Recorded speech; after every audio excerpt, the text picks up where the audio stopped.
Գրեթե երկու շաբաթվա անընդմեջ ռազմական գործողություններից հետո վերջին 2 օրվա ընթացքում Միացյալ Նահանգները եւ Իրանը դադարեցրել են փոխադարձ հարվածները։ ՄԱԿ-ում ԱՄՆ դեսպան Մայք Ուոլցը հայտարարել է, որ նախագահ Դոնալդ Թրամփը որոշել է դադար վերցնել դիվանագիտությանն ավելի շատ ժամանակ տալու համար։ Ըստ ամերիկյան տարբեր լրատվամիջոցների ԱՄՆ բարձրաստիճան ռազմական եւ քաղաքական խորհրդականները, այդ թվում փոխնախագահը, զինված ուժերի շտաբների պետերի միացյալ կոմիտեի նախագահը եւ կենտրոնական հրամանատարության ղեկավարը մտահոգություն են հայտնել հարվածների արդյունավետության կապակցությամբ։ Խորհրդականները նշել են, որ վերջին 2 շաբաթվա ռմբակոծությունների ընթացքում նախապես ընտրված թիրախների շրջանակը մեծ մասամբ սպառվել է։ Բացի այդ, ըստ աղբյուրների, մտահոգություններ կան սպառազինությունների պաշարների հետ կապված։ Նախագահ Դոնալդ Թրամփը հերքել է զենքի պաշարների վերաբերյալ տեղեկությունները, շեշտելով. Միացյալ Նահանգներն ավելի շատ զինամթերք ունի, քան աշխարհում որևէ այլ մեկը, եւ շատ ավելին, քան իրենց անհրաժեշտ է։ Իրանցի բարձրաստիճան պաշտոնյաներից մեկն էլ Reuters-ին հայտնել է, որ երկիրը կդադարեցնի տարածաշրջանում ամերիկյան օբյեկտների դեմ հարվածները, քանի դեռ նույնն անում է Միացյալ Նահանգները։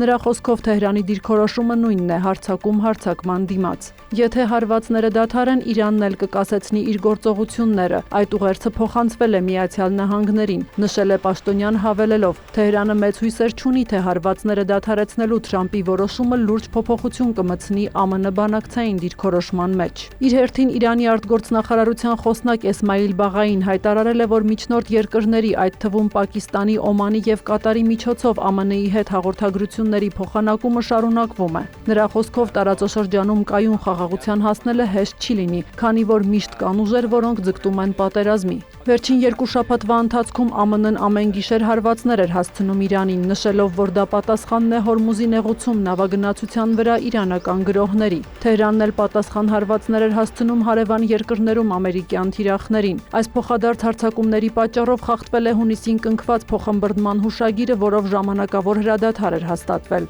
Հարվածների դադարեցման ֆոնին նավթի գինը նվազել է 6-ից 7%-ով։ Brent տեսակի նավթի գինը կազմել է $89.5, WTI տեսակինը $83։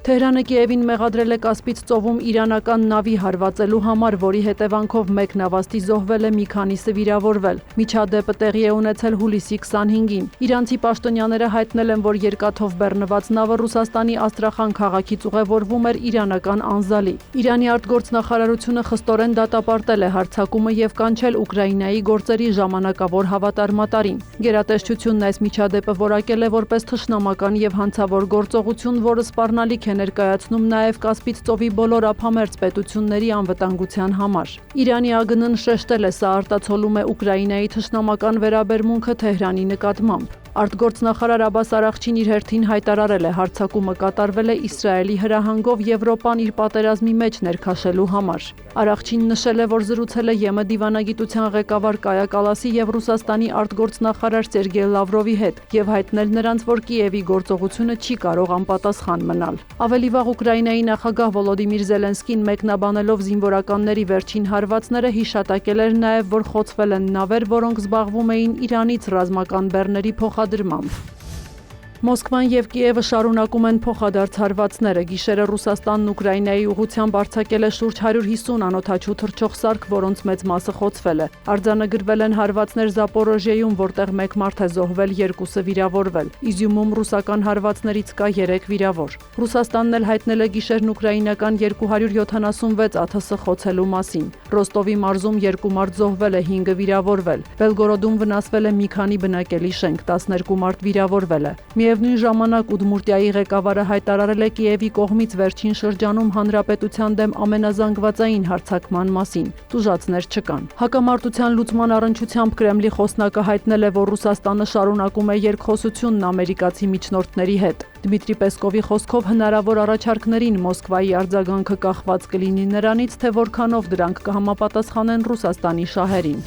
Եվրոպական մի շարք երկրներում անտառային հրդեհներ են մոլեգնում։ Ֆրանսիայի Ժիրոնդի դեպարտամենտից 220,000 մարդ է տարհանվել, ինչը երկրի պատմության ընթացքում ամենամասշտաբային տարհանումն է։ Փակվել են ճանապարհներ, խաթարվել է երկաթուղային հաղորդակցությունը։ Կրակն արդեն հասնում է խաղողի այգիներով եւ գինիներով հայտնի Բորդոյի շրջանին։ Ըստ Ֆրանսիայի ներքին գործերի նախարարության, այս տարի հրդեհները շուրջ 115,000 հեկտար տարածք են այրել։ Նախագահ Էմանուել Մակրոնը հուլիսի 27-ին կառավարության հատուկ նիստ է հրավիրել նվիրել հրդեհների կապակցությամբ։ Իսպանիայում անտառային հրդեհներն այրել են ավելի քան 150,000 հեկտար տարածք։ Այս հրդեհները համարվում են ամենախոշորը երկրի վերջին շրջանի պատմության ընթացքում։ Ավելի քան 100,000 մարդ տարհանվել է, այդ թվում Մադրիդի տարածաշրջանից։ Իտալիայի հարավ-արևելքում ևս հրդեհներ են մոլեգնում։ Ծովափնյա որոշ շրջաններից նավերով հարյուրավոր բնակիչներ և զբոսաշրջիկներ են տարհանվել, քանի որ կրակի պատճառով ցամաքային ճանապարհները փակվել են։ Առաջիկա օրերին իրավիճակի բարելավում ամենայն հավանականությամբ չի լինի, քանի որ ջերմաստիճանը բարձրանում է, իսկ անձրևներ չեն սպասվում։